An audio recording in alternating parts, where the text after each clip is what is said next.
Hi guys, welcome back to our channel. ఈ వీడియోలో ఏంటంటే మనం గాడ్ ఆఫ్ వార్ అనే గేమ్ని చాలా తక్కువ రేట్లో కూడా మనకి స్ట్రీమ్స్లో మనం ఎలా అయితే అన్చార్టెడ్ 4 ఎలా అయితే సేల్ చేసామో అలానే ఈ గాడ్ ఆఫ్ వార్ అనే గేమ్ కూడా మనకి చాలా తక్కువ ప్రైస్కే స్ట్రీమ్స్లోన మీ అకౌంట్లోనే స్ట్రీమ్స్లోనే యూజ్ అయితే చేసుకోవచ్చు. ఇప్పుడు ఎగ్జాంపుల్ చూడండి, నాకు స్ట్రీమ్స్ ఓపెన్ చేశాను, లైబ్రరీలో అయితే స్టోర్లో అయితే ఏం లేదు.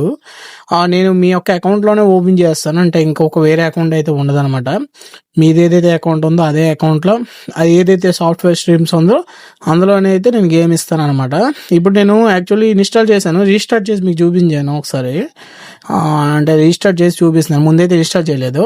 దాని తర్వాత ఇన్స్టాల్ చేసిన తర్వాత నాకు ఏ విధంగా అయితే చూపిస్తుందో చూపిస్తాను చూడండి. నాకైతే ఇక్కడ గేమ్ అనేది లైబ్రరీలో వస్తుంది. ఇది ఎలాంటి ప్రొసీజర్ అనేది నేను మీకు అనేది పర్సనల్గా అయితే నేను చెప్తాను. యాక్చువల్లీ గేమ్ కాస్ట్ వచ్చేటప్పటికి మనకి చాలా ఎక్కువైతే ఉంది, బట్ నేను మాత్రం 200 రూపీస్కే సేల్ చేయడం జరుగుతుంది. ఓన్లీ 200 రూపీస్కే గేమ్ అయితే ఇది మీరు ఇన్స్టాల్ చేసుకొని నార్మల్గా డౌన్లోడ్ చేసుకొని నా సిస్టంలో యూజ్ చేసుకోవచ్చు, గేమ్ ప్లే చేయొచ్చు. ఆల్రెడీ నేను గేమ్ ప్లే చేశాను, మళ్ళీ నాకు అవసరం లేదు కాబట్టి తీసేసాను అనమాట. యాక్చువల్ దీని కాస్ట్ వచ్చేటప్పటికి ఆన్లైన్లో చెక్ చేసుకున్నట్లయితే 3319 రూపీస్ ఉంటుంది 20% ఆఫ్లో. అయితే మనం ఈ గేమ్ ఏదైతే ఉందో జస్ట్ 200 రూపీస్కి ఆన్లైన్లో సేల్ చేసి జరుగుతుంది. 100% జెన్యూన్గా మనం ఆల్రెడీ అన్చార్టెడ్ 4 చాలా మంది కొనుక్కున్నారు, వాళ్ళ గేమ్ ప్లే కూడా అన్ని పెట్టారు, చాలా పర్ఫెక్ట్గా ఉంటుంది అనమాట. ఇది మనం ఎటువంటి ఫేక్ అయితే కాదు, జెన్యూన్ 100%గా. ఎవరికైనా కావాలో మెసేజ్ చేయండి.